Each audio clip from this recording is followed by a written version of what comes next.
Oke, halo, selamat sore teman-teman semua. Selamat datang di webinar IDS Bitek yang bertema 60 menit bikin game animasi pixel art untuk pemula.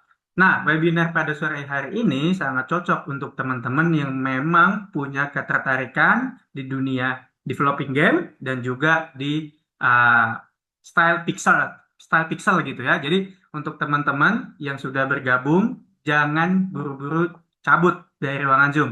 Ikuti webinar ini dari awal sampai akhir supaya teman-teman mendapatkan ilmunya. Hitung-hitung sambil ngabuburit, teman-teman. Jadi, aku ingatkan sekali lagi untuk teman-teman yang sudah join, sudah bergabung pada webinar sore hari ini, silakan diikuti webinarnya dari awal sampai akhir. Dan jangan lupa juga untuk teman-teman bisa mengisi form absensi yang sudah saya share di dalam kolom komentar dan nanti di akhir akan saya share form feedback. Nah, untuk teman-teman yang sudah mengisi form absensi dan juga form feedback, nanti akan kami share nih untuk materi presentasi yang dibawakan oleh Mas Dion dan juga recordingnya gitu ya. Jadi pastikan nih teman-teman mengikuti dari awal sampai akhir, mengisi form absensi dan juga form feedback. Nah, seperti kata pembicara kita yang sudah nulis di dalam kolom komentar hashtag ngambar burit kayak gitu ya. Nah, jadi teman-teman ini bakal seru banget buat teman-teman. Jadi aku ingatkan lagi, jangan cabut duluan sebelum selesai materinya.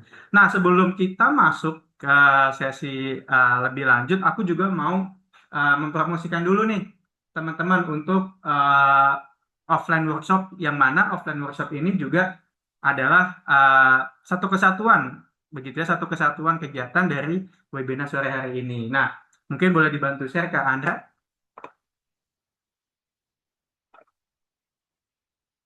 Oke, nah seperti yang teman-teman bisa lihat di layar, ini adalah kegiatan offline workshop 2 jam membuat karakter animasi pixel untuk game. Yang mana di webinar ini mungkin kita baru bisa menyaksikan, mendengarkan teori, dan nanti mungkin sedikit melihat demonya dari Mas Adita Hono gitu ya.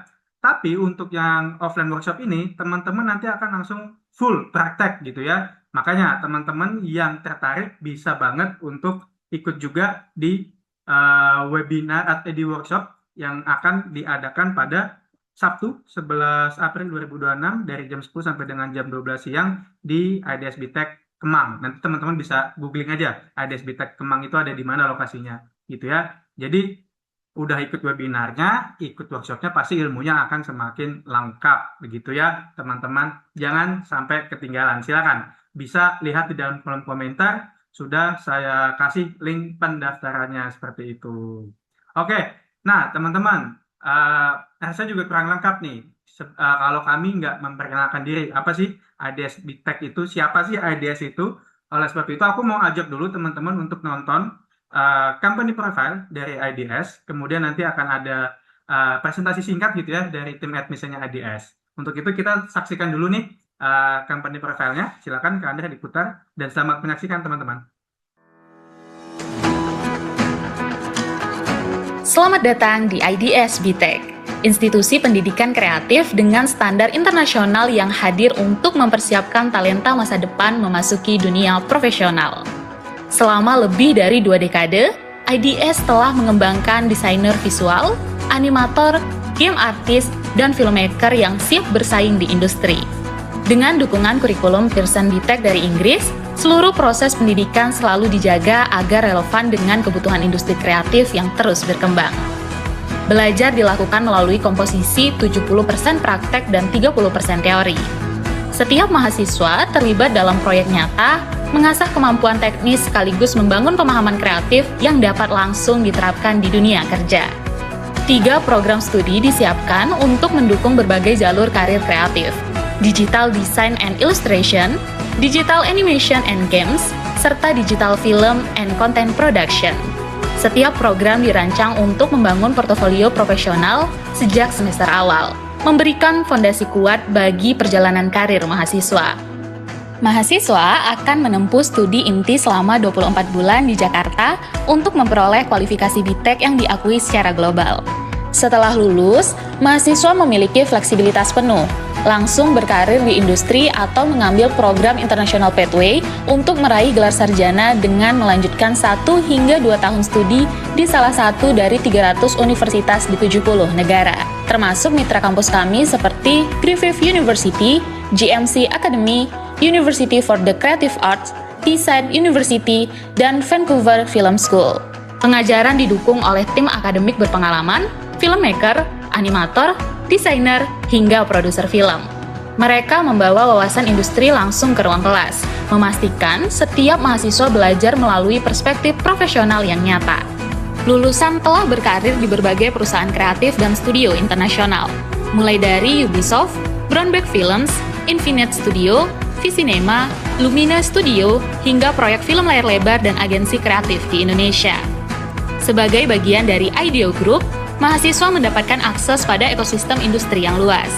Kolaborasi dengan rumah produksi Paragon Pictures, agensi digital IDEO Works, hingga perusahaan investasi IDEO Source Entertainment membuka kesempatan magang dan pengalaman profesional selama masa studi. Dengan standar global, dukungan industri, dan lingkungan belajar yang relevan, setiap mahasiswa dipersiapkan untuk melangkah lebih jauh, baik di Indonesia maupun di panggung internasional. IDSB Tech, transform passion into action and create your future. Oke, nah itu dia teman-teman mengenai ADSB Tech. Tapi mungkin masih banyak yang apa sih Kak, belum terlalu jelas nih. Kalau dari video doang belum nangkep misalkan seperti itu. Oleh karena itu, di sini juga sudah hadir tim admission ADSB Tech yaitu Kak Pramudita Nararia untuk bisa menyampaikan lebih detail lagi, lebih mendalam mengenai ADSB Tech. Untuk itu, Kak Nara apakah sudah siap? Ya, sudah siap. Oke, silakan. Boleh minta share screen-nya ke Andra?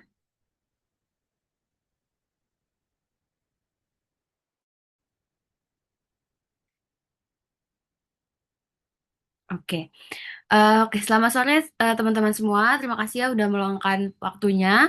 Perkenalkan aku Nara dari tim admission IDSB Tech. Nah, di sini aku mau menjelaskan mengenai IDSB Tech. Nah, untuk IDSB Tech sendiri itu adalah institusi pendidikan kreatif yang mana sudah memiliki lebih dari 20 tahun pengalaman di industri pendidikan kreatif. Di mana beberapa fakta ini penting yang mengenai IDS itu terhubung dengan 300 plus negara universitas di dunia dan juga memiliki pathway di 70 negara dan juga didukung oleh 100 lebih jaringan industri kreatif yang dimana berarti mahasiswa IDS ini tidak hanya belajar mengenai teori tapi juga mendapatkan akses langsung ke dunia industri kreatif secara global. Next.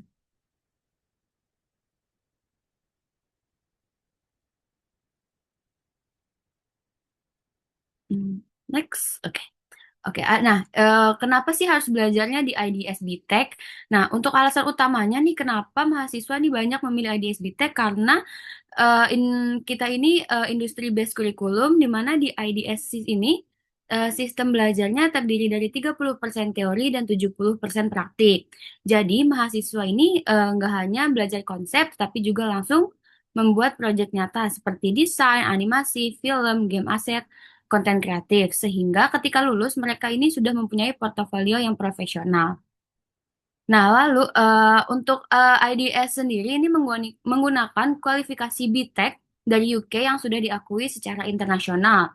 Nah, ini tuh memberikan keuntungan besar bagi teman-teman yang suka di industri kreatif karena mereka ini bisa melanjutkan studi ke luar negeri, melakukan kredit transfer ke lebih dari 300 universitas dan juga melanjutkan kuliah di negara seperti UK, Australia, Kanada, dan yang lainnya. Nah, untuk di program IDS ini juga dirancang Fast Track Education, di mana mahasiswa ini dapat menyelesaikan program di IDS kurang lebih 2 tahun, yang artinya mereka ini bisa lebih cepat masuk ke industri, membangun portofolio, dan juga melanjutkan studi ke luar negeri. Nah, salah satu keunggulan di IDS sendiri nih untuk teman-teman yang mau ada pathway education, di mana mahasiswa ini belajar 2 tahun di Jakarta dan melanjutkan 1 sampai 2 tahun di luar negeri. Nah, dengan sistem ini biaya kuliah itu lebih hemat 45% sampai 55%. Next.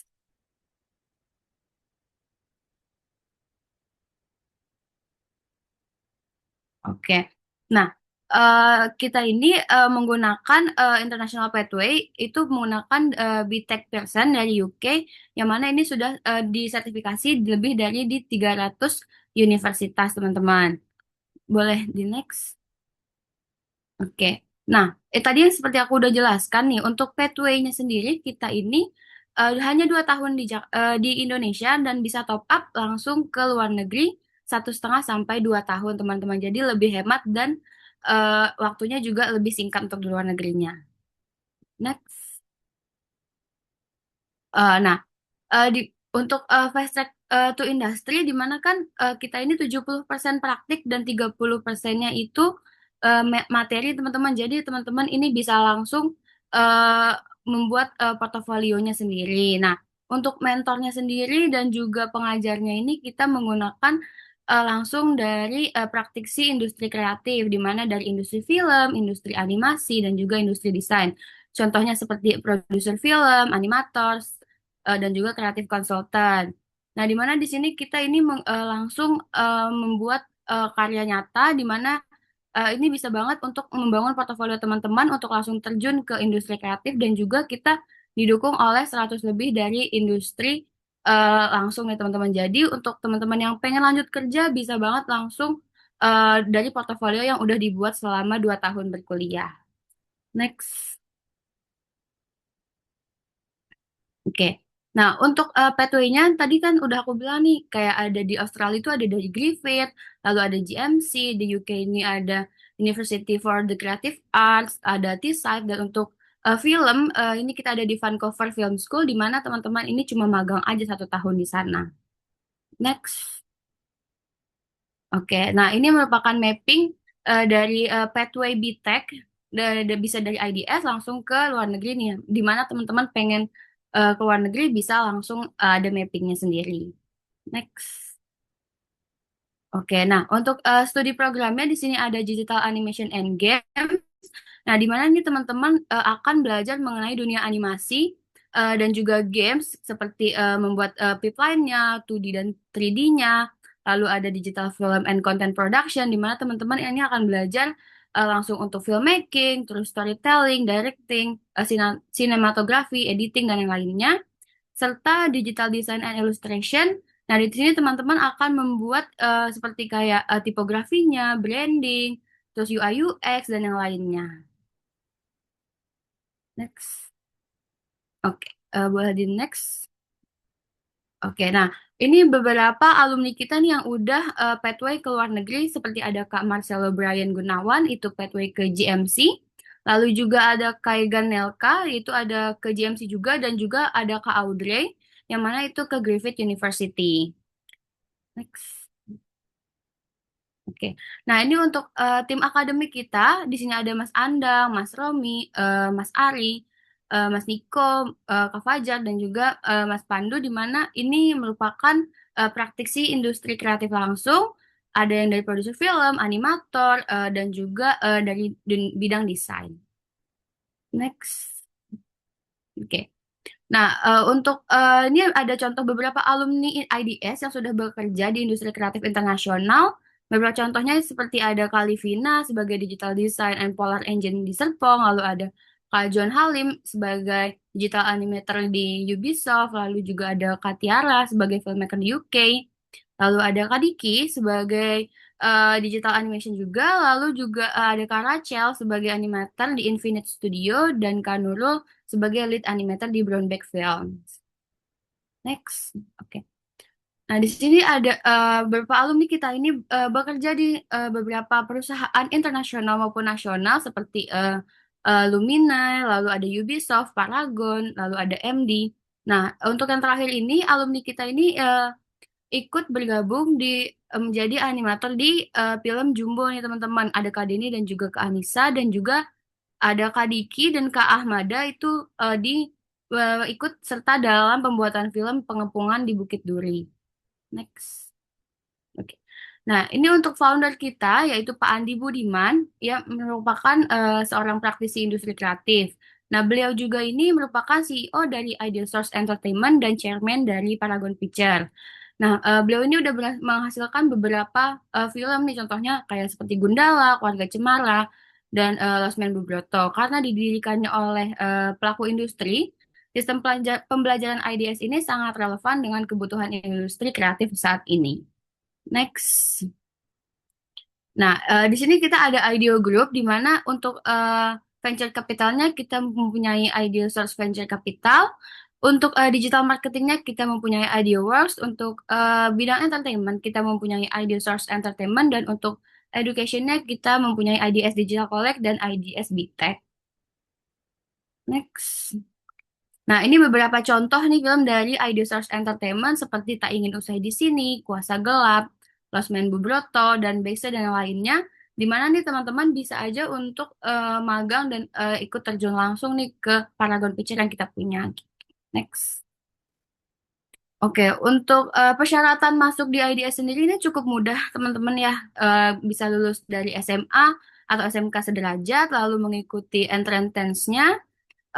Lalu kita ada sesi interview nih dengan GM kita dan juga kita membutuhkan portofolio jika ada. Next, oke.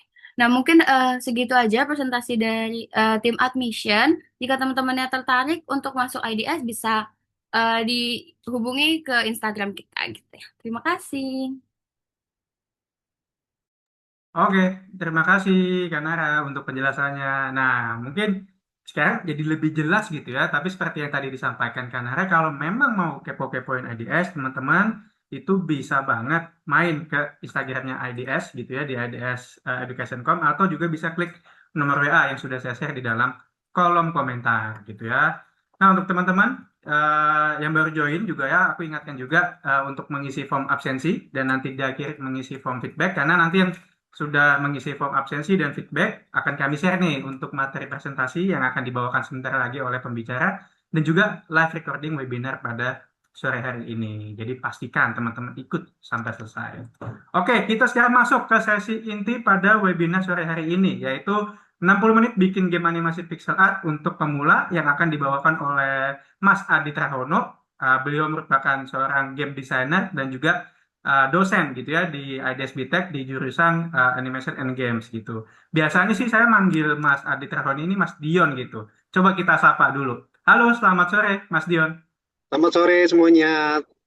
Oke, mantap. Mas Dion, apakah sudah siap nih untuk berbagi ilmunya ke teman-teman? Boleh? Sudah? Oke, kalau begitu silakan Mas Dion. Oke. Salam kenal semuanya. Selamat sore. Sore ya? Udah sore. Selamat sore. Perkenalkan nama saya Adi Trawono. Biasanya dipanggil Dion. Alasannya karena Dion itu singkatan dari Adi Trahono. Adiono. Jadi Adiono tuh jelek. Akhirnya mau dibuat keren jadinya Dion.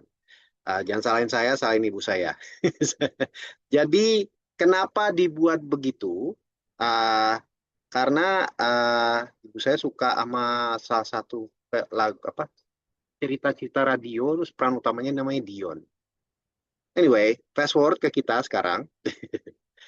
uh, saya izin share ya. Teman-teman sudah pasti tahu akan adanya pixel art kan. Jadi game-game jadul, karena saya orang juga lumayan suka sama game-game yang temanya sedikit jadul-jadul juga. So, pixel art in game itu adalah beberapa game-gamer yang dulu konsol-konsol tua seperti Atari lah, Nintendo lah, Sega Genesis lah, mungkin Sega Saturn beberapa juga masih menggunakan pixel art. Bahkan sampai PlayStation sampai sekarang pun di game PS4 pun masih ada yang menggunakan, atau di Steam sekarang ini beberapa masih menggunakan pixel art hanya untuk feel retronya di mereka. Jadi mereka akan mencoba untuk memberikan feel itu terhadap orang tua seperti saya. Jadi kalau misalkan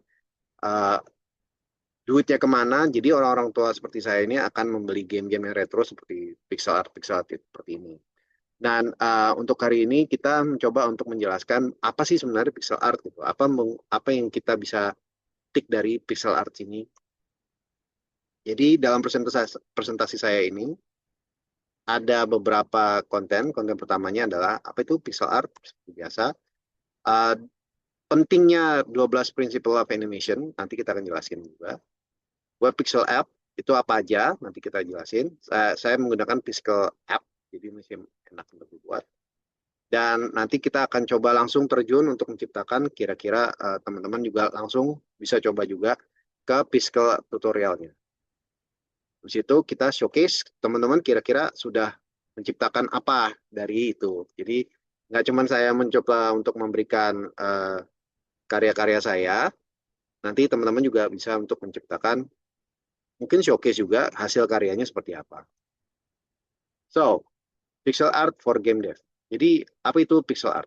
Pixel art itu adalah sebuah image,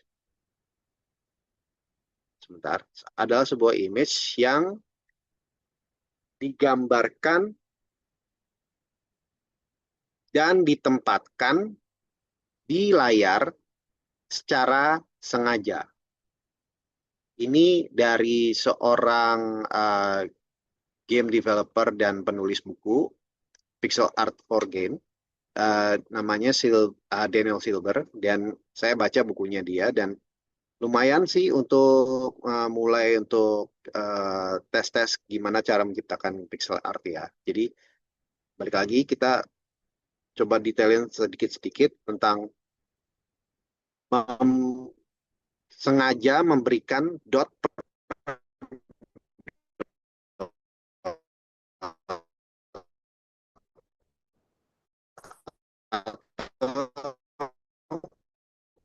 Halo, Mas Dion sepertinya putus-putus. Apakah di teman-teman juga putus-putus? pixel yang ditaruh di beberapa lokasi terhadap layar persis seperti Mas Dion, visual halo, animasi kayak wujudnya di ya boleh ya halo di off cam aja, Mas? Mungkin oh baik untuk memperkuat sinyalnya, soalnya tadi agak putus-putus nih. betul gimana sekarang Oke, bisa dilanjutkan kembali, Mas. Mungkin sebelum yang ini tadi penjelasannya agak putus-putus. Mungkin bisa diulang, ya Mas. Ya. boleh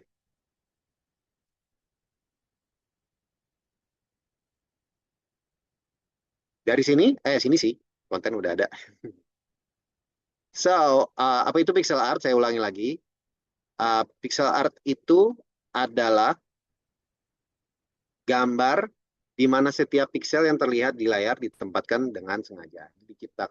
Penulisnya yang menciptakan kalimat ini adalah Daniel Silver, dan dia adalah game designer dan game artist, khususnya untuk menciptakan pixel-pixel art. Dan ini adalah beberapa pixel art yang saya kerjakan, beberapa yang langsung masuk ke dalam game, ada beberapa yang saya buat demi untuk seninya aja. Salah satunya itu adalah game yang saya buat dahulu kala, namanya Legend of Majomaru. Ada saya menciptakan game brawler, terus ada game yang bareng sama teman-teman untuk menciptakannya, tapi entah kenapa bail out di ending-endingnya. Jadi temanya agak sedikit sesuai dengan tema saya. Saya suka akan film tokusatsu, saya suka film anime, saya suka robot. Jadi intinya adalah dengan kita menciptakan pixel-pixel ini, apapun passionnya kalian untuk menciptakan game, bisa kita masukkan ke dalam game-game ini. So, selain itu, kita juga harus mengerti apa itu animasi. Jadi, saya belajar juga tentang the 12 principle of animation. Apa sih 12 principle animation itu? Jadi, ada squash and stretch, terus ada antisipasi, ada staging, ada straight ahead atau pose to pose, ada follow through atau overlapping action, ada slow in, slow out, ada arc, ada secondary action, ada timing, ada exaggeration, ada solid drawing, ada appeal. Jadi semua yang ada di dalam 12 principle of animation ini kita harus akui, kita harus pelajari, dan kita harus menerima. Selain kita harus mengerti cara untuk menciptakan ini, kita juga harus mengerti cara untuk menciptakan animasi atau cara untuk menciptakan sebuah ilustrasi. Karena unsur yang dibuat dalam pembuatan animasi itu emang harus membuat kita mengerti bagaimana sih cara untuk menggambar, di art principle-nya itu seperti apa, baru kita mencoba untuk berikan uh, wujud seperti layaknya animasi-animasi ini.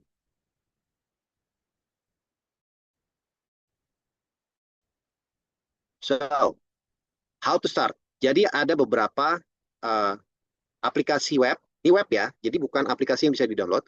Masuk aja ke link www.fiscalapp.com. Ini yang pertama kita harus coba. Tapi ada yang lain juga. Yang kenapa Fiscal bagus? Karena itu pertama gratis, jadi nggak perlu bayar. Terus khusus untuk penciptaan pixel art dan sprite animation. Jadi di dalam pembuatan game khususnya, animation sprite itu tuh dibuat layaknya satu file gambar sendiri. Jadi secara pembuatan gamenya zaman dahulu, mereka mengambil satu titik XY-nya dari sprite animation tersebut. Jadi filenya cuma satu aja. Makanya mereka tuh filenya sangat berat filenya itu tidak besar sekali. Makanya gitu Fiscal App salah satu yang contoh yang bagus untuk menciptakan sprite animation. Kedua, ada pixelpad.pro pixeltartap.com. Pixeltartap.com ini kayaknya bagus untuk pembuatan animasi timeline, juga bagus juga untuk pembuatan onion skinning, juga spreadsheet exportnya juga bagus, terus bagus untuk browser dan save lokalnya juga sangat simple. Cuman masih saya ribet ya untuk menciptakan beberapa visualnya ya. Saya masih menggunakan Fiscal App. Nextnya adalah pixelmint.app. Pixelmint.app itu bagus untuk modern interface. Jadi interface yang paling modern itu bagus. Bisa juga untuk bikin palette yang sama kayak Nintendo, Game Boy, C64. Internet unstable, halo. Ya. Terus mobile friendly, jadi bisa dilakukan pakai handphone. Terus bagus untuk menciptakan sprite creation yang cepat. Nextnya adalah Pix2D. Pix2D itu menggunakan layers. Ini sama sama Fiscal App, jadi masih bagus. Paletnya onion skin, jadi bagus untuk dibuat per animasi. Onion skin itu wujudnya kayak kertas yang bisa di sliding itu. Terus palette controlnya bagus, sprite animation tools bagus juga. Lebih mirip ke arah full pixel art studio. Nextnya adalah Sumo App. Sumo App ini saya coba juga, jadi bagus untuk menciptakan sebuah bentuk simetri, jadi kayak bagus untuk menciptakan karakter. Animation toolsnya juga bagus, import image-nya juga bagus untuk pixel art, dan cepat untuk membuat konsep pixel art. Itu adalah 5 yang ada. Nah, ini adalah contoh animation idle dari karakter ini. Ini adalah karakter yang saya buat, wujudnya ilustrasi. Namanya Defenda, dia dari game D&D saya. Dia Warforged fighter. Dia juga otomaton, punya latar belakangnya. Dia tujuannya adalah menghancurkan para demon. Tapi setelah para demon ini menyerah, otomatonnya jadi Setien, jadi wujudnya orangnya biasa gitu. Terus dia nggak ngerti mesti ngapain, objektifnya udah selesai, jadi dia mau ngapain gitu di dunia itu. Akhirnya si Defenda ini dia mencoba untuk memasak. Dia nggak punya palet lidah, jadi dia coba untuk memasak untuk para adventure-nya. Itulah dia. So, yang animasi idle itu kita akan coba ya.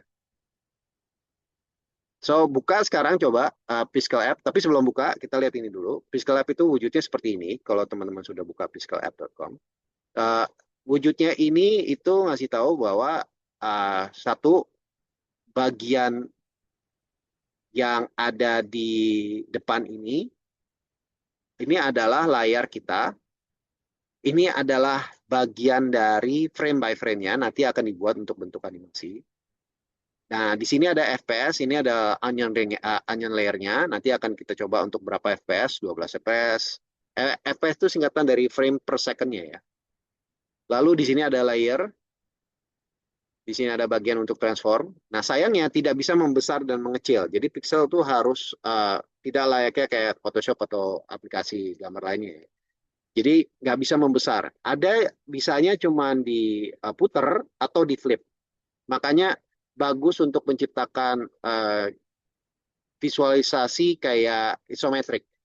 Karena kalau kita buat isometrik, kalau kita flip, gambarnya akan ke arah yang kebalikannya.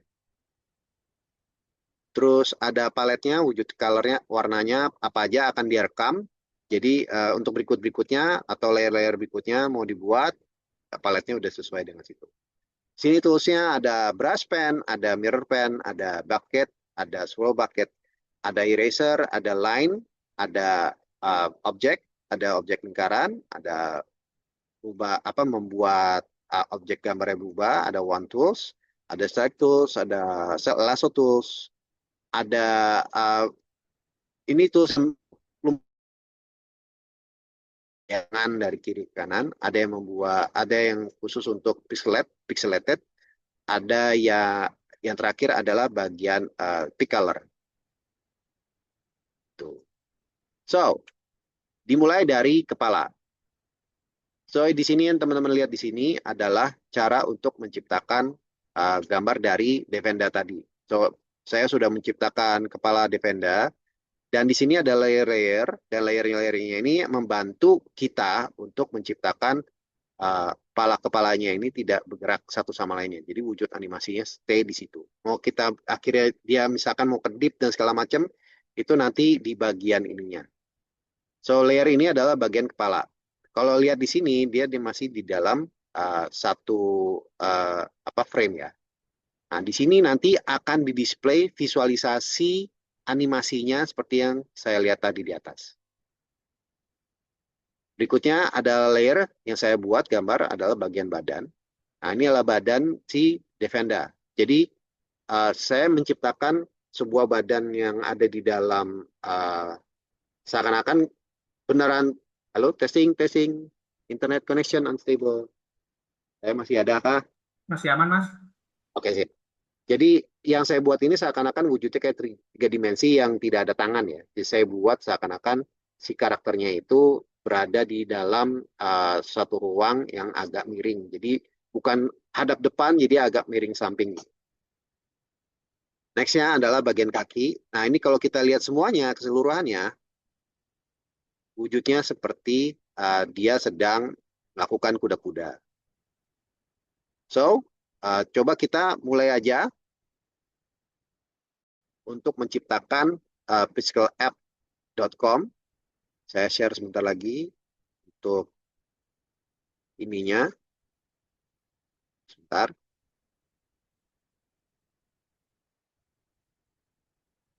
Sudah terlihat?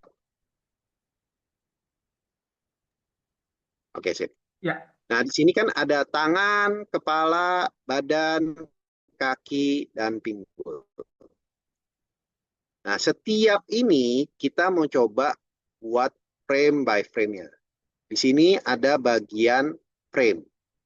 Jadi kita duplicate ini. Kalau kita tidak duplicate, misalkan kita nggak duplicate, misalnya bikin kosong, nah hasilnya jadinya gitu, cuma kosong-kosong doang. Kalau kita duplicate, kita bisa ubah wujud gerakan kepalanya. Misalnya kepalanya agak turun ke bawah.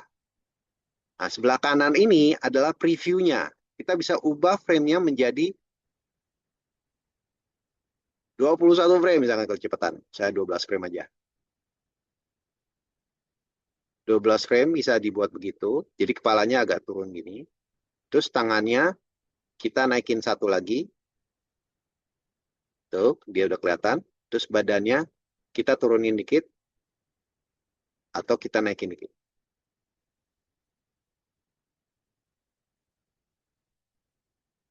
Lalu kaki diam aja. Pinggulnya kita naikin dikit. Like so. Kita duplicate lagi. Kita balik ke kepala. Kepalanya kita turunin lagi. Depan. Sudah terlihat. Terus badannya kita naikin dikit. Tangannya stay di situ, nggak apa-apa. Kita duplicate lagi. Balik lagi kepala. Kepalanya naik lagi. Badannya naikin lagi. Yaudah itu aja. Kita cuman edit bagian-bagian ininya. Sampai kita lihat bahwa animasinya sudah oke atau tidak di bagian situ.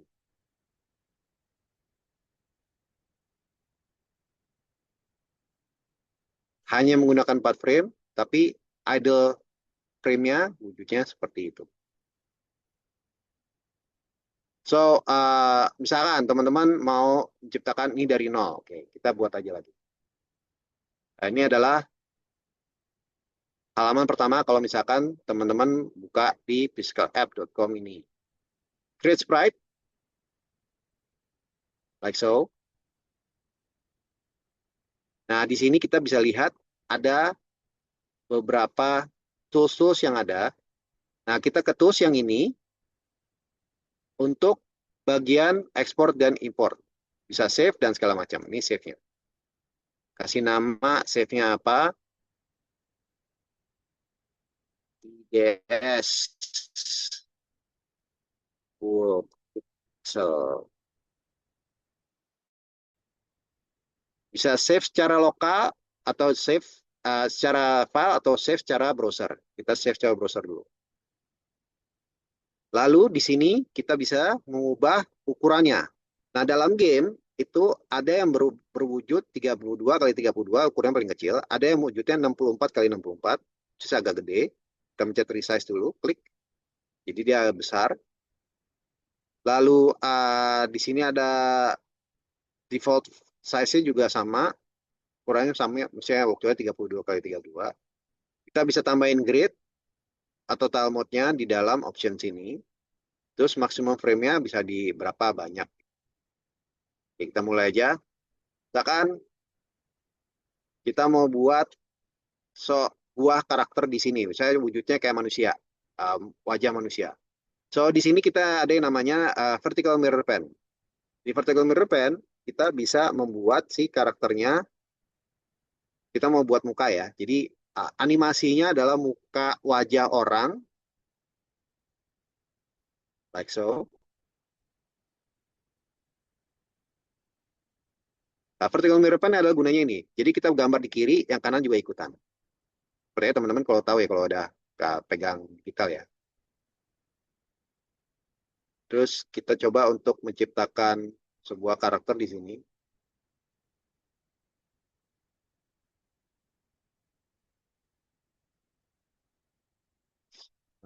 Di situ kita bikin matanya.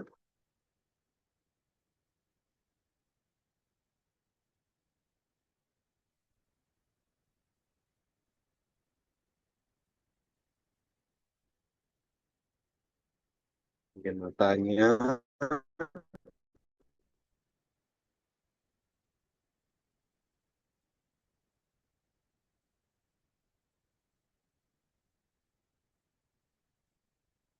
Hidung dan mulut dan bagian layar.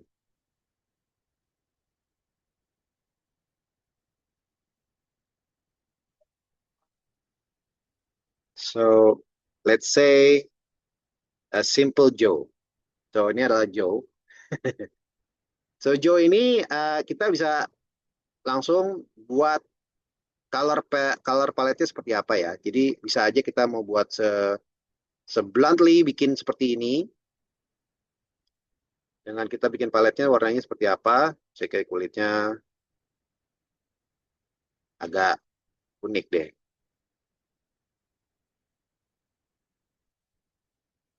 Ya, nggak usah unik deh.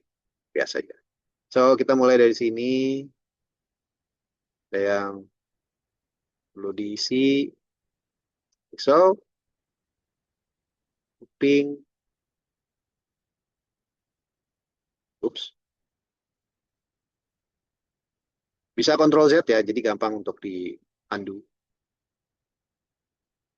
Bagian mata, saya coba secepat mungkin.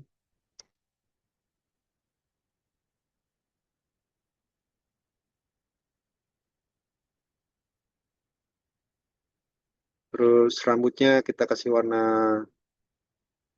hijau gelap. hijau, gelap. Matanya hijau, kaosnya mungkin biru.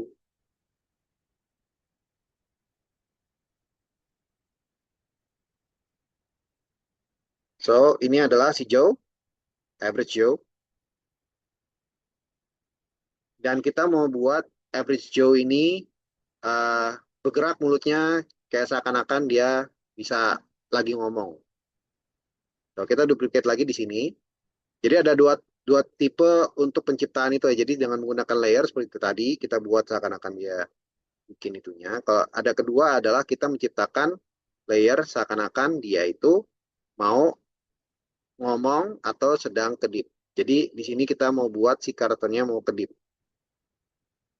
So kita buat si karakternya yang di frame kedua ini, frame pertama ini, frame kedua ini, kita mau buat matanya agak semi merem. Di sini kita mau buat matanya lebih agak merem lagi.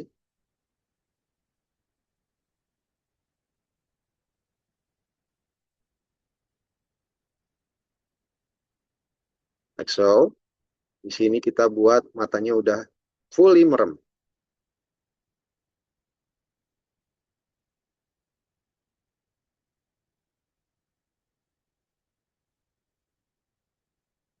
Duplicate ini lagi. Di situ kita buat matanya agak kebuka. Nah, ini kita bisa pindahin frame-nya. Jadi matanya fluently kedip, tapi terbukanya lebih besar. Nextnya adalah kita mau coba membuat si karakternya agak berbicara. Jadi ada dua tipe bicara, khususnya kalau saya ambil dari anime atau Jepang. Mereka itu buat mukanya agak sedikit terbuka sama full terbuka. Jadi ini kita mau buat dia agak sedikit terbuka. Di frame berikutnya adalah kita mau buat dia fully terbuka. Jadi kita menggunakan select tool sini, tekan, turunin ke bawah, paste. It seems weird ya. Kita ambil frame ini, terus semuanya.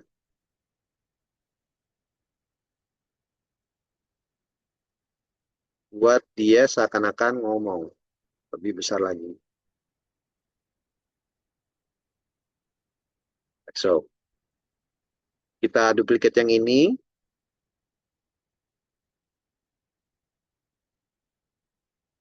Pindahin ke bawah.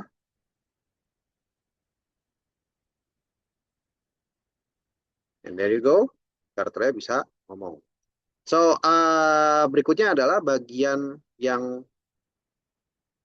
crucial adalah mencoba untuk membuat si karakternya ini lebih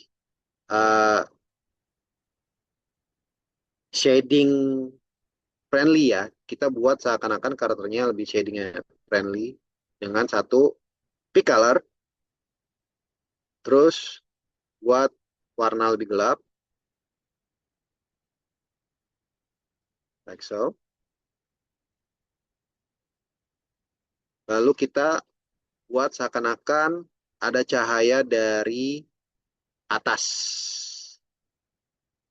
Jadi buat seakan-akan semuanya agak gelap di situ. Nah, basically sih dengan kita menciptakan ini pertama kali, terus melakukan animasi itu, jadi animasinya kelihatan lebih ini banget. Tapi kita mau buat seakan-akan cahayanya itu bergerak menuju ke depan. Jadi ini adalah cahaya dari atas. Kita select lagi. Kita mau buat bagian sini yang gelap. Bucket, fill, fill.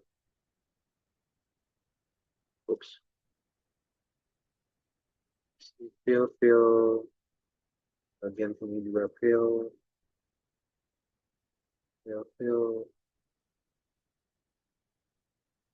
like so.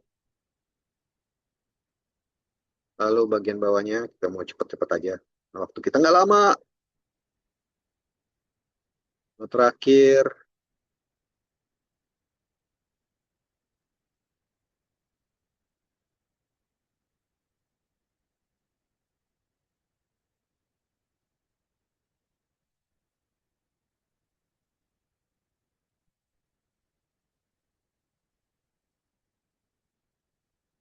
pertama begini. Nextnya kita mau buat cahayanya agak maju ke depan. Jadi untuk select ini, frame-nya kita buat seakan-akan cahayanya menuju ke depan. Oke, fill.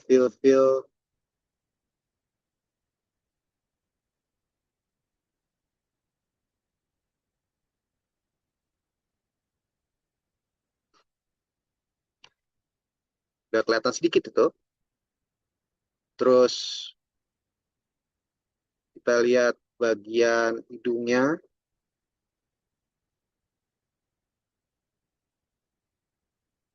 Frame-nya cuma sampai situ aja. Terus ini ada sedikit cahaya.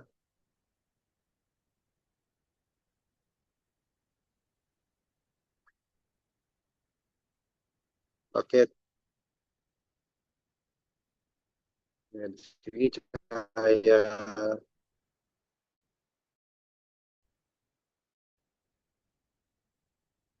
Selagi saya ngerjain ini, teman-teman juga boleh coba-coba juga.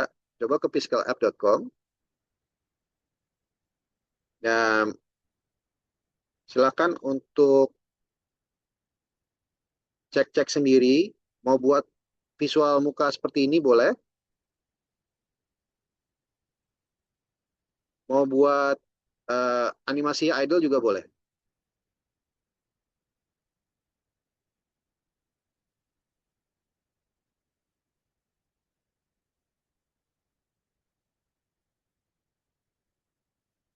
Dan gampangnya ini masih bisa digunakan menggunakan mouse ya.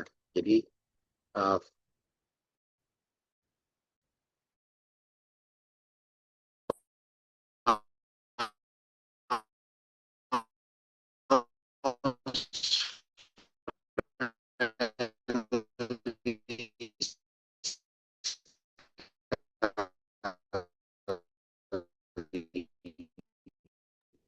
Halo, Mas Dion, sepertinya terputus-putus lagi suaranya. sini kita mau buat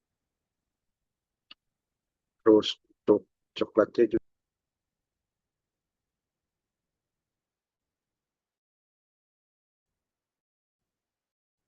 My internet connection. Iya, Mas, tadi sempat terputus-putus nih suaranya Mas Dion. Oh iya. Salah kan bisnet. Oke, silakan, Mas.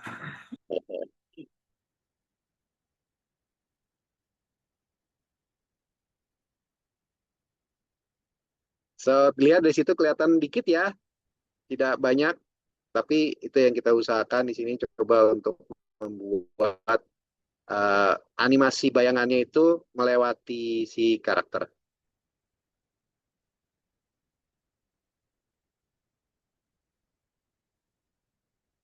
Nah, di sini full bagian sini aja bayangannya. Pakai ini aja. Ya, cepat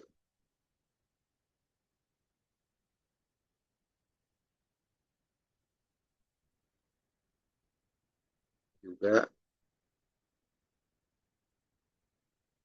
juga,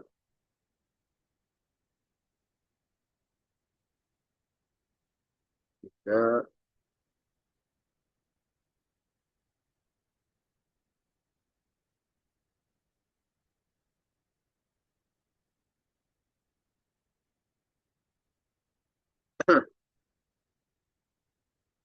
Terus saya mau buat munculnya cahaya di bagian ini.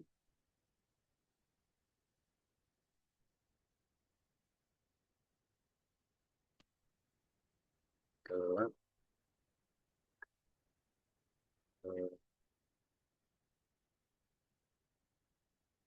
So, yang tools yang saya buat ini adalah tools untuk kalau tambah kontrol jadi gelap, kalau pakai shift dia agak terang.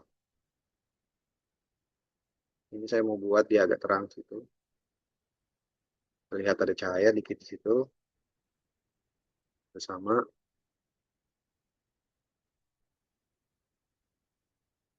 Terus bayangan yang sama tadi.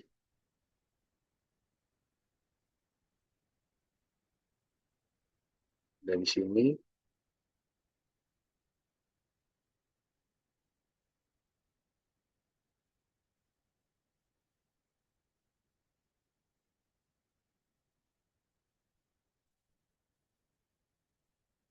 Makin lama makin tipis. Nextnya adalah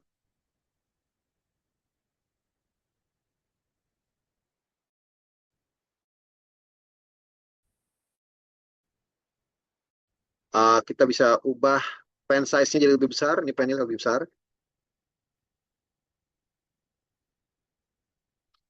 Kita kasih beberapa cahaya di sini, di sini, di sini.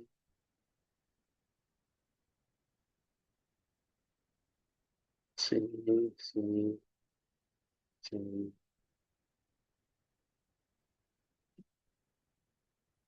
Sini, sini, sini, sini, sini.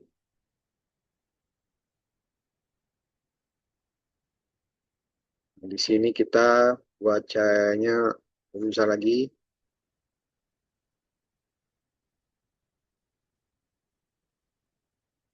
Sudah kelihatan tuh. It's an effort sih, tapi jadi kelihatan ininya kalau untuk bayangannya.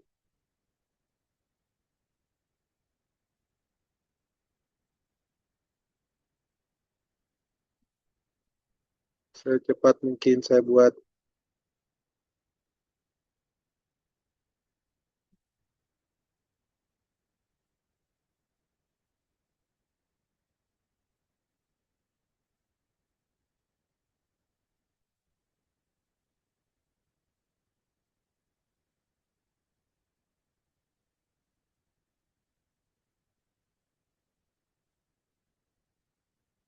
Di sini cahayanya mengecil.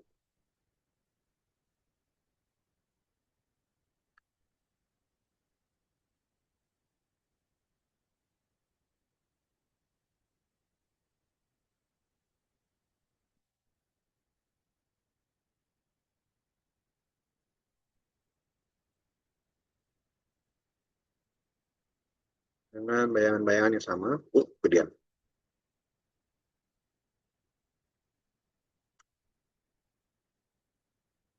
Kalau Ctrl Z masih bisa digunakan, tenang aja.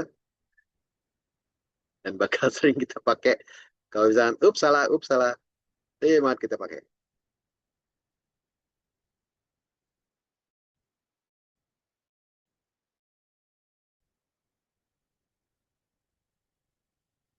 Excellent.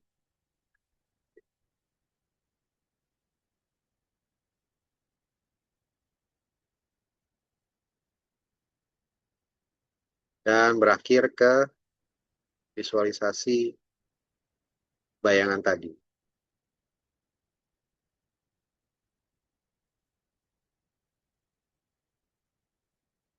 So, dengan tipe game yang kayak gini bisa storytelling ya. Jadi karakternya lagi ada di pojok bawah atau lagi dia cerita, dia akan punya mulutnya atau animasi mulutnya bergerak-gerak kalau dia lagi ngobrol. Terus ada tulisan teks di sebelah kirinya dia. Saya mengerjakan ini dulu untuk handphone Asia. Tema gamenya adalah sama.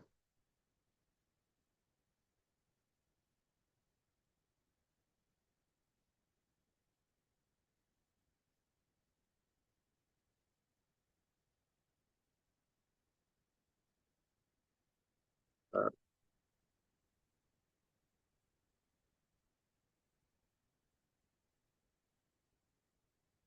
mouse friendly, mouse friendly. Buat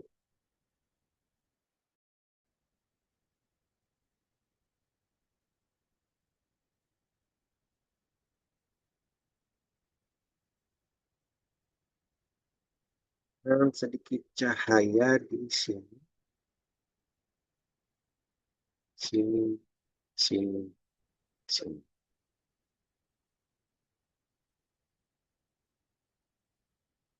Semoga teman-teman bisa lakukan apa yang saya lakukan. Jadi bisa di-save dalam bentuk satu.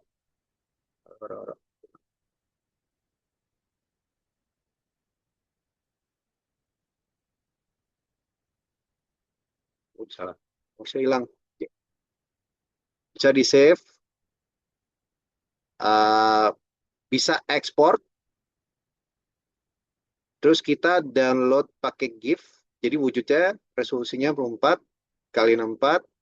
Dia bisa cek itu bentuk GIF itu ada animasi GIF. Jadi bisa jadiin apa gambaran untuk profile picture teman-teman semua, bisa masuk ke dalam game juga, dan bisa juga untuk membuat save loop save per sprite. Jadi save-nya bisa jadi sprite, bisa jadi saya bilang bisa jadi sprite, bisa jadi itu juga. Kita mau coba, kenapa mau saya hilang? Halo, halo, halo.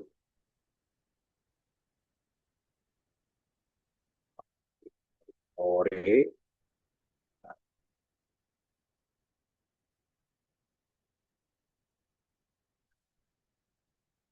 Jadi kita bisa ekspor, bisa download bentuk GIF, taruh di save mau di mana save-annya.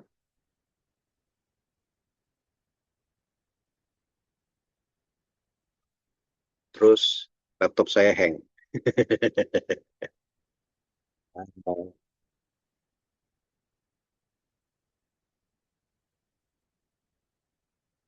Oh, lagi lihat, lagi loading, lagi loading.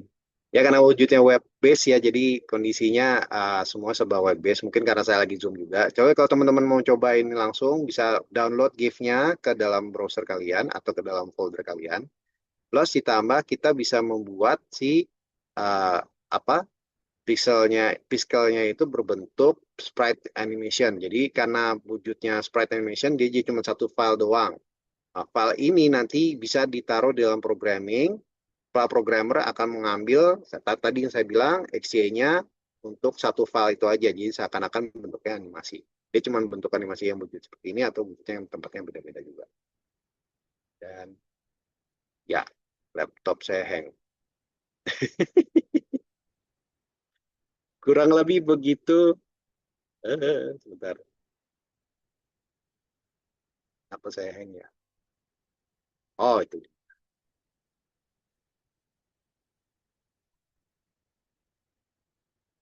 Cancel. Jadi bisa di-save di sini. Save atau kita ekspor.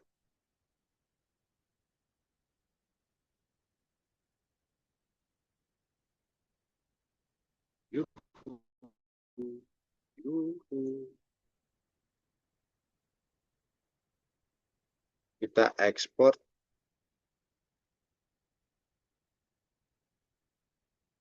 dalam spreadsheet. Jadi PNG, zip. Aduh, mana yang mouse-nya hilang.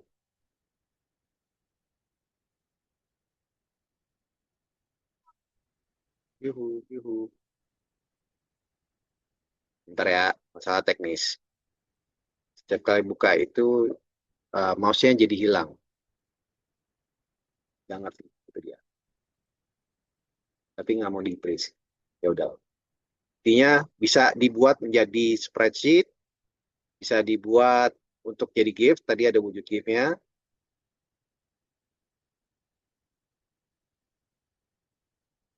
Yuhu. Udah di save? Ya, save. Ya, terus kita bisa lihat, bisa open tadi save-nya.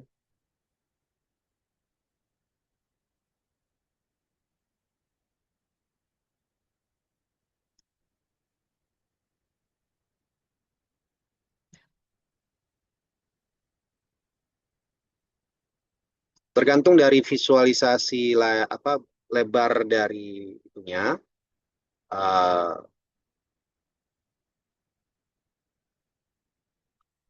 dasar itunya dasar halamannya berapa besarnya, berapa 64 kali 64.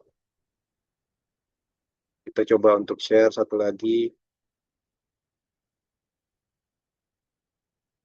dan hasilnya kecil sih, tapi ya emang tujuannya pixel begitu, size-nya emang kecil. Dan banyak kan game-game yang temanya pixel itu karakternya juga kecil-kecil juga. Tuh, hasilnya seperti itu. So, have fun untuk menciptakan ini, teman-teman. Jika ada pertanyaan, kita masuk ke sesi tanya jawab ya, Mas Pandu. Oke, Mas Dion, kita masuk ke sesi tanya jawab. Boleh nih, teman-teman, kita masuk ke sesi tanya jawab. Kak Andre boleh dibantu setting supaya teman-teman bisa on mic. Oke, teman-teman, kita masuk ke sesi tanya jawab. Teman-teman bisa on mic. Jadi lebih enak nih bertanyanya bisa secara langsung ke Mas Dion supaya pesannya juga bisa langsung tersampaikan gitu ya, pertanyaannya bisa langsung tersampaikan dengan baik gitu. Yuk, boleh teman-teman, adakah yang mau bertanya di sini? Boleh on mic, atau kalau memang ada kendala juga nggak apa-apa, tulis di dalam kolom komentar gitu ya. Mungkin kita sambil lihat-lihat di dalam kolom komentar dulu ya, Mas Dion ya. Boleh, boleh, boleh.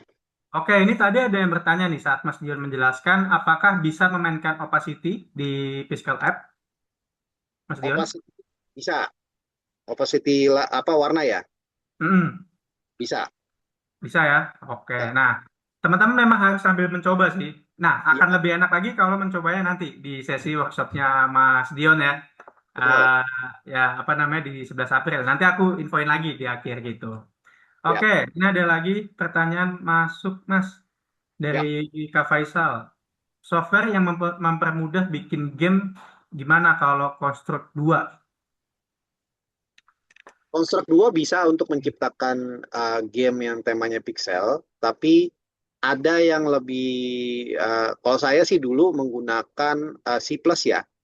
Jadi Hmm. uh, hasil file yang ada di dalam C++ itu wujudnya itu akan menjadi yaitu spreadsheet. Jadi kayak pixel spreadsheetnya pixelet gitu. Jadi kalau teman-teman bisa sempat lihat spreadsheetnya game-game fighting kayak Street Fighter lah atau apa itu wujudnya sama kayak kita. Jadi dari dulu emang saya menciptakan untuk per pixelnya itu, dulunya sayangnya adalah saya belum tahu ada Episcale.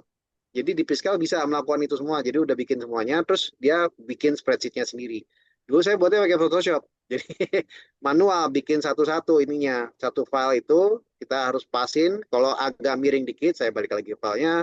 Saya agak geserin dikit. Jadi lumayan ribet zaman dulu. Kalau zaman sekarang ada Piscal dan yang lain-lainnya membantu banget untuk menciptakan uh, game-game untuk digunakan untuk C++. Tapi yang sekarang-sekarang ini ya, again, boleh banget untuk menciptakan file-file ini dengan tadi animasi GIF aja kita bisa edit bagian itunya kalau dalam program-program baru ya. Mungkin saya kurang begitu ahli dalam programmingnya, banyak kan saya disuruh untuk programmer, jadi Hmm. programmer minta apa, saya akan lakukan untuk apa aja. Dia kayak gitu. Oke, siap. Next pertanyaannya, Mas. Kita di sini udah banyak nih antriannya. Kita coba jawab beberapa gitu ya. Nah, di sini ada pertanyaan, misal seperti Space Putus-putus Unbound, internet connection. Halo, halo. Unbound, kira-kira butuh waktu berapa lama membuat pixelnya dengan Pixel App? Ah, Mas Dion pernah nggak gamenya ini nama Unbound gitu, Space Unbound gitu? Expedition Dawn. Dia Mm-mm. tidak nggak tahu kurang karena uh, saya koneksinya ke Toge, bukan ke yang buat, Oh, kayaknya oke. bukan Toge. Tapi kalau Toge bisa ya. Dia menggunakan bukan physical, dia menggunakan aplikasi langsung, download aplikasinya langsung kalau nggak salah. Dan dia kalau nggak salah ya, kalau nggak salah nih ya, dia menggunakan pakai brush pen. Jadi kayak uh, kayak apa yang kita, kalau saya sih pakai Medibank ya, tapi kalau yang lain-lain kayak Photoshop masih bisa menggunakan itu dan pembuatannya itu memang lumayan lama untuk menciptakan hal itu. Tapi lagi-lagi saya untuk penggunaan physical app ke dalam game-game besar kayak gitu sih kayaknya nggak disarankan. Jadi saran saya sih coba untuk mendownload game-game yang apa aplikasi-aplikasi yang menggunakan pixel di dalam gamenya gitu. Kalau teman saya itu dia pakai apa sih untuk game apa eh, untuk gambar-gambar yang sekarang-sekarang ini juga bisa menggunakan pakai pixel kok. Jadi kayak Canvas kayaknya enggak sih, Canva kayaknya enggak. Tapi Canvas bisa sih untuk menciptakan pixel. Jadi kurang mengerti sih untuk Space Within Unknown. Emang salah satu game yang saya mainin dan cukup layak lah untuk dapat penghargaan lah. Soal animasinya bagus, wujudnya bagus, animasi jalannya juga bagus. Lagi itu tergantung dari pembuatan animatornya. Kayak belajar dulu kita untuk mengerti 12 prinsip animation. Coba itu Oke. Hmm. cek aja di internet atau di website atau gimana cara untuk secara detail dan profesionalnya menggunakan 12 principle of animation. Begitu. Oke, menarik, menarik. Oke, Mas Dion, kita jawab lagi beberapa pertanyaan berikutnya. Ini eh, mungkin nggak bisa semua, tapi aku coba ambil beberapa pertanyaan yang menurutku ini menarik dan eh, cocok juga nih, pasti menjadi pertanyaan di teman-teman semua gitu ya. Ini dari Kak Nuryadi Bayazid, Mas Dion. Mhm. Berarti itu konsep membuat animasi pixelnya itu frame by frame ya. Kemudian menurut Mas Dion, frame per secondnya agar durasi animasinya pas itu berapa Mas? Biar nggak kecepatan gitu, jadi Saya sih perfect gitu. Ya. ya, namanya kan frame per second FPS ya. Jadi saya sih paling enak itu 12 frame per second. Kalau 24 frame per second itu visualisasinya kayak Disney. Disney itu pernah bikin game yang pixel judulnya Aladdin, Lion King, itu sudah ada buat di Sega Genesis gitu waktu itu. Dan animasinya fluent dan mulus banget. Jadi benernya kayak air gitu loh wujudnya. Nah itu 12 frame per second. Nah di physical app itu tadi bisa kita atur FPS-nya menjadi 12 sampai 24 frame per second. Saran saya sih kalau misalkan menciptakan animasi, khususnya untuk animasi yang agak fluent tapi tidak begitu banyak untuk animasinya, itu 12 frame per second. 18 sampai 16 frame per second juga masih oke gitu. Spider-Man Spider-Verse walaupun agak patah-patah itu 16 frame per second. Animasi yang kita nonton di anime dan di game juga itu menggunakan 12 frame per second. Rockman contohnya, terus again Street Fighter animasi Ryu sedang kuda-kuda itu 12 frame per second gitu. Kalau misalnya lebih rendah dari itu, ya kalau emang temanya pas ya, jadi ada beberapa game yang menggunakan 2 frame per second. Jadi itu lucu banget. Gamenya kalau nggak salah King of Fighter versus Capcom.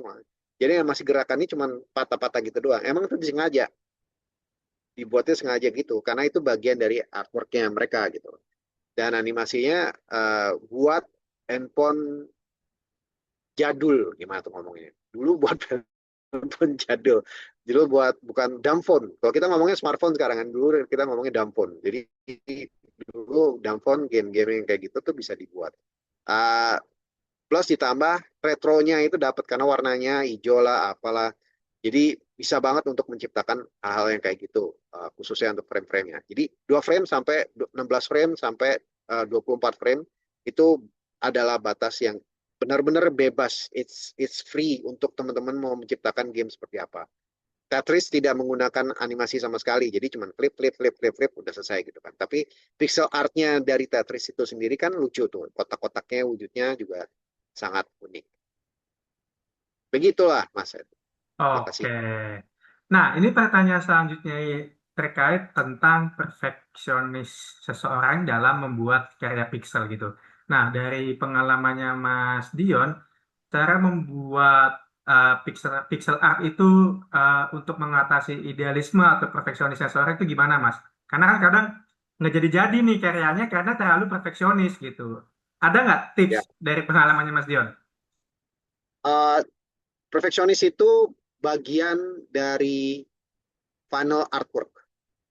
Jadi kalau teman-teman mau buat langsung jadi cepet, buat aja dulu. Itu saya lakukan ini untuk saya juga lagi bikin komik juga ya. Jadi di komik itu saya dikasih tips kalau untuk art block kayak gimana. Jadi hampir sama kalau menurut saya. Kalau art block bikin aja dulu sampai selesai. Gambar jelek nggak apa-apa, tapi selesai, buatnya selesai. Apakah itu gambarnya udah bagus? Enggak, itu bagian nantinya. Apa saya jadi itu bagian nantinya, belakangnya. Final artworknya itu kita baru menggambar bagusnya itu waktu kita nggak ada namanya art block. Jadi kalau kita pas balik lagi ke lagi artwork, terus kita udah selesai gambarnya, pas kita balik lagi, oh iya ini gambarnya salah nih gini gini gini. Nah itu baru kita benerin.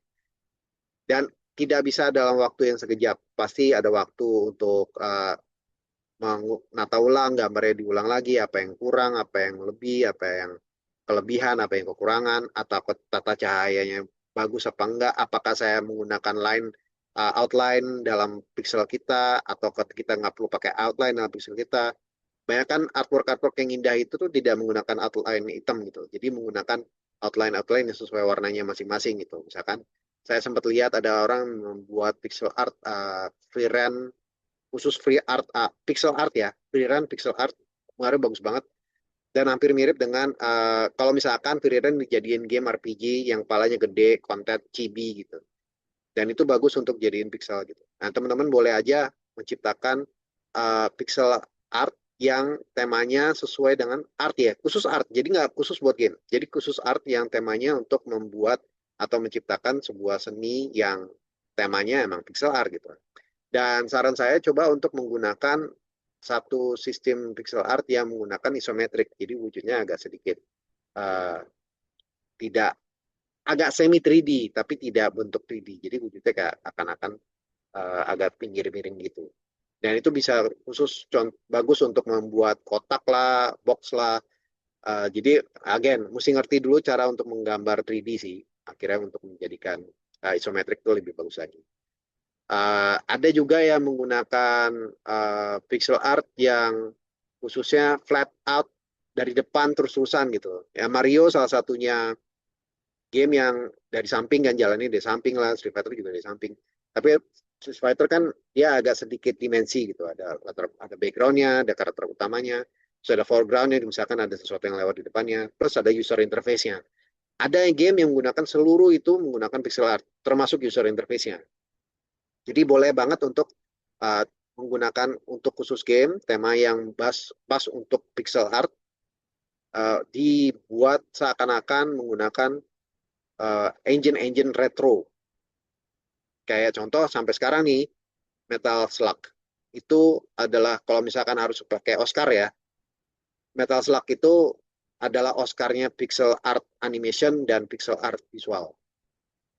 Kalau Space the Unbound dia menang yang paling baru all time favorite saya masih megang Metal Slug untuk menciptakan retro game kayak gini gitu Mas Pandu.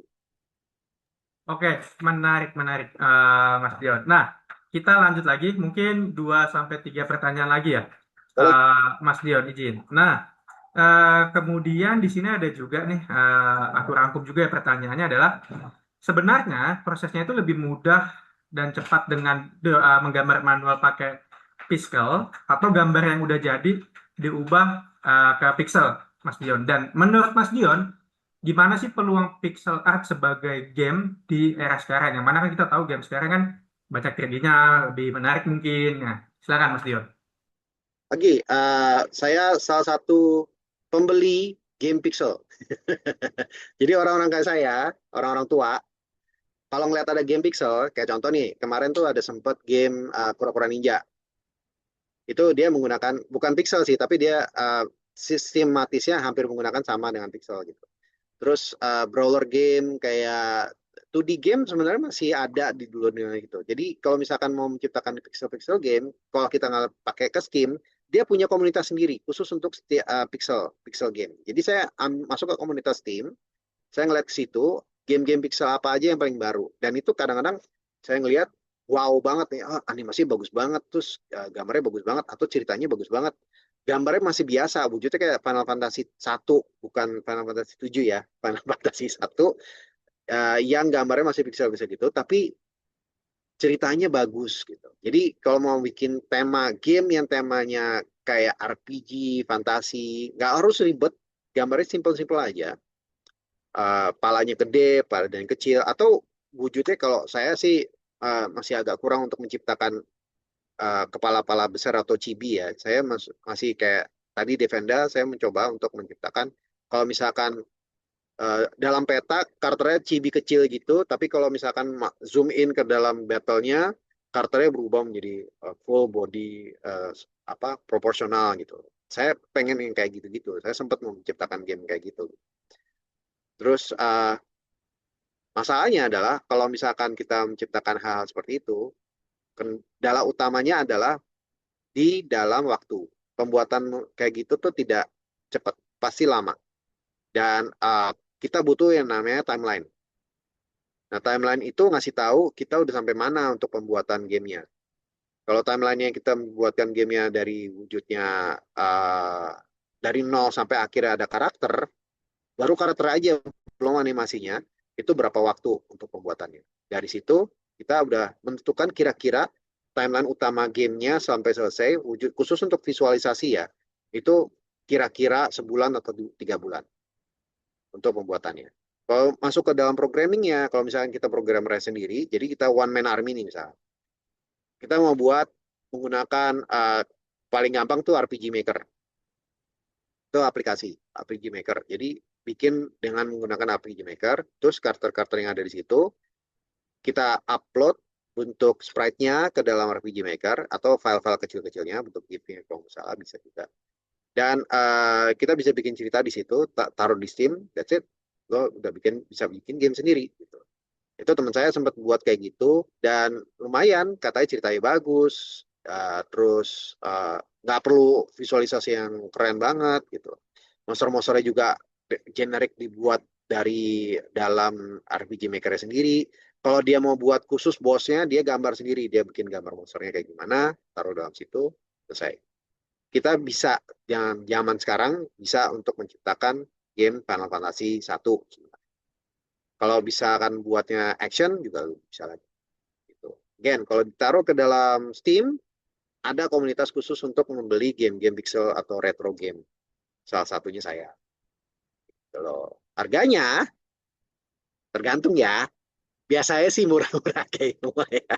Itu 54.000 sampai 125 lah per game download. At least bayarnya gitu. Gitu Mas Pandu. Oke, jadi masih ada peminatnya sebetulnya teman-teman. Salah satunya adalah Mas Dion ini gitu ya. Nah, oke, lanjut lagi Mas Dion. Mungkin ini kita kembali ke pertanyaan yang teknis gitu ya. Size untuk objek atau pixel file normalnya tuh berapa Mas Dion? Atau itu semua tergantung kebutuhan Mas Dion? Kalau dari pengalaman Mas Dion dan mungkin apakah ada juga standarnya di luar sana? Silakan Mas.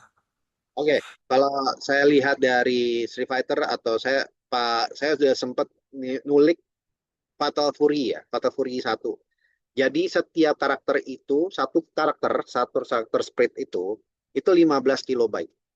Sekecil itu, 15 kilobyte. Jadi seluruh gamenya sekitar 50 megabyte.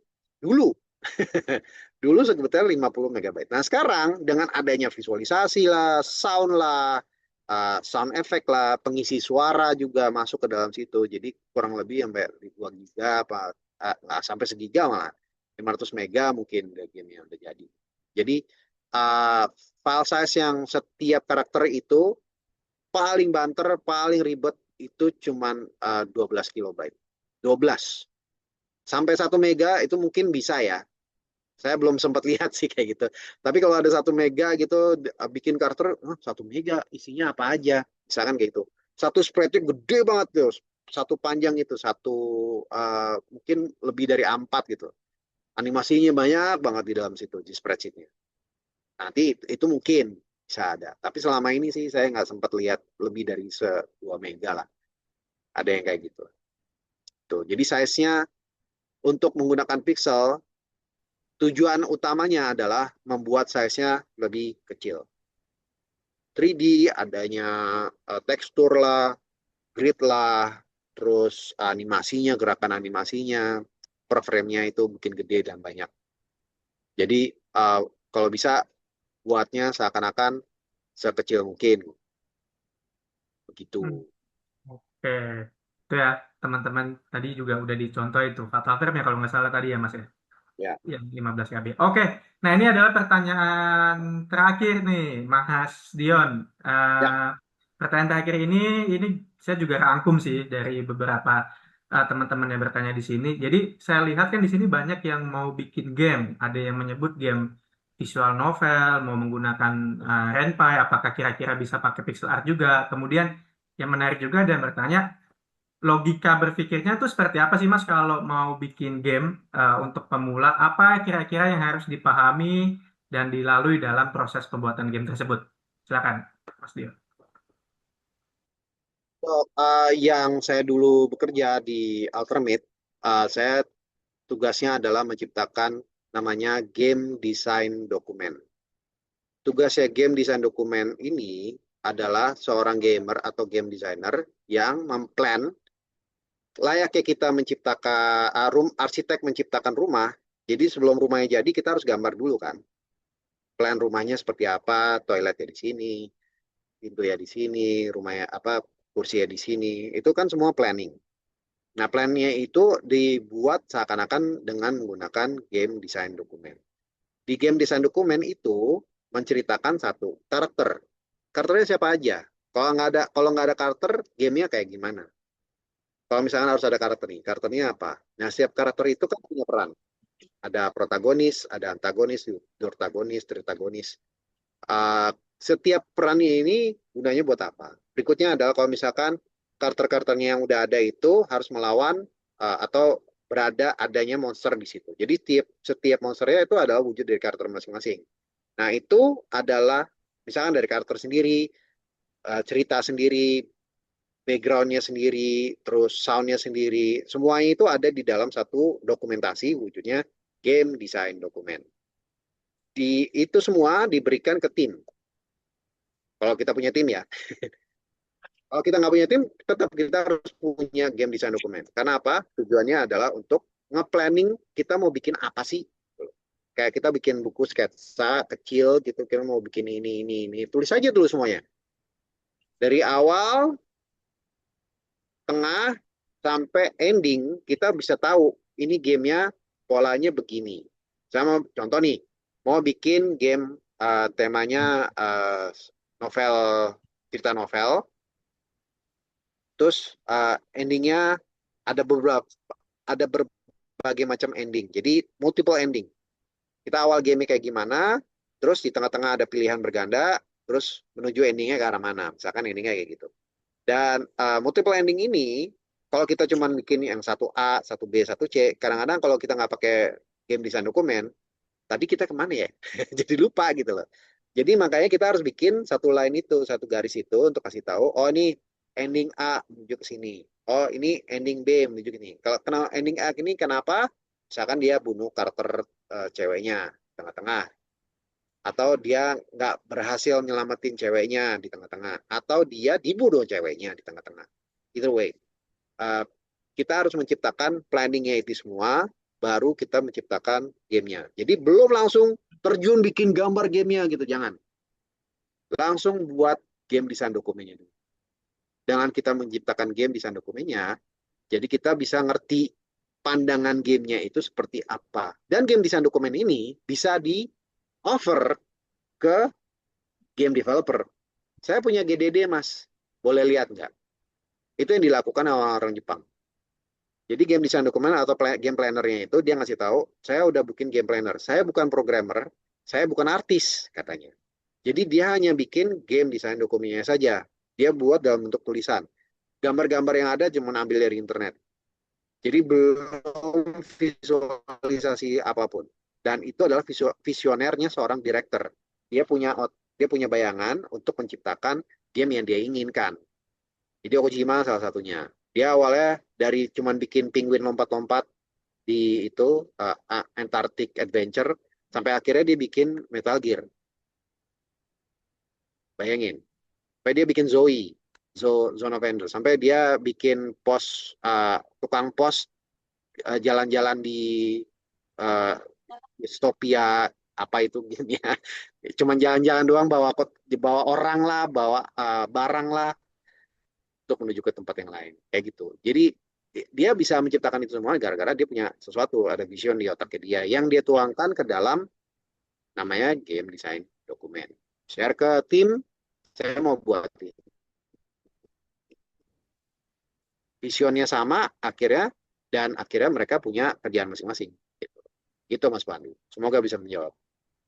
Pasti bisa menjawab. Nah, itu dia ya, teman-teman. Jadi memang visinya dulu gitu ya, yang coba di develop dan difixkan gitu. Oke, teman-teman, sebelum saya akhiri webinar ini, saya juga mau mengingatkan kembali untuk teman-teman bisa untuk isi form absensi dan juga kalau teman-teman tertarik gitu ya untuk ikut offline workshopnya Mas Dion, mungkin Kak Andrea boleh bantu di-share lagi.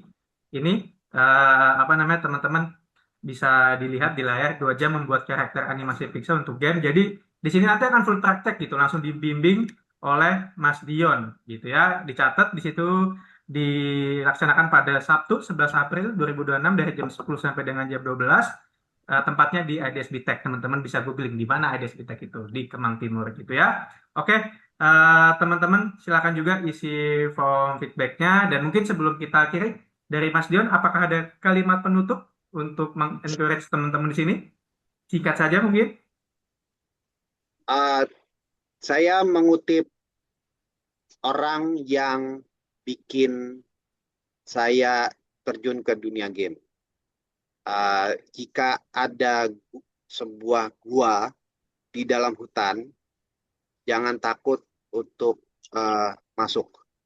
Itu adalah kutipan Nintendo, orang yang menciptakan Legend of Zelda.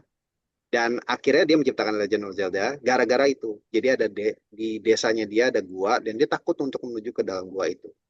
Dan itu adalah inspirasi dia untuk menciptakan Legend of Zelda. So, don't be afraid untuk masuk ke dalam gua. Guanya ini adalah apapun yang ada di otak kalian gitu. Just go with it. Buatlah sesuatu yang kalian inginkan. Karena di zaman sekarang ini, saya mau sedikit quote, memberikan cerita dikit aja bahwa zaman sekarang ini industri game itu lagi naik. Iya, industri game juga lagi turun dikarenakan ada beberapa hal ya. Tapi itu sebuah kesempatan. Kesempatan teman-teman untuk menciptakan sebuah portfolio yang langsung ke game. Walaupun itu bentuknya game desain dokumen atau dalam bentuknya visualisasi atau dalam bentuknya programming langsung ke dalam gamenya. Gitu. Itu adalah kesempatan yang sangat tinggi sekali untuk bisa share ke developer game yang udah terkenal sekarang ini. Sega lagi nyari, Nintendo apalagi, ini lagi nyari juga sekarang. Mereka lagi nyari darah-darah muda dan mereka udah terbuka untuk luar ya, orang-orang luar untuk masuk ke dalam industri mereka. Kalau dimulai dari pixel, kenapa enggak? Dimulainya pixel sebagai dasar gamenya, kenapa enggak? Buat aja itu. Itu aja Mas Pandu. Oke, super sekali. Teman-teman ingat kata Mas Dion, jangan takut, jangan kebanyakan overthinking, gas aja gitu ya. Oke, kalau begitu terima kasih banyak Mas Dion untuk Sama-sama. sharing-sharingnya sore hari ini, daging semua isinya. Untuk teman-teman juga terima kasih banyak sudah meluangkan waktu mengikuti webinar ini. Semoga webinar ini membuat teman-teman lebih kaya lagi gitu ya, lebih berani lagi untuk terus berkembang terutama di bidang game animasi dan pixel art gitu ya. Kalau begitu sampai jumpa lagi teman-teman semua dan Mas Dion. Selamat sore, selamat melanjutkan aktivitas kembali dan happy weekend untuk kita semua. Thank you semuanya. Hashtag gambar burit. Hashtag Gamma Burit. Oke.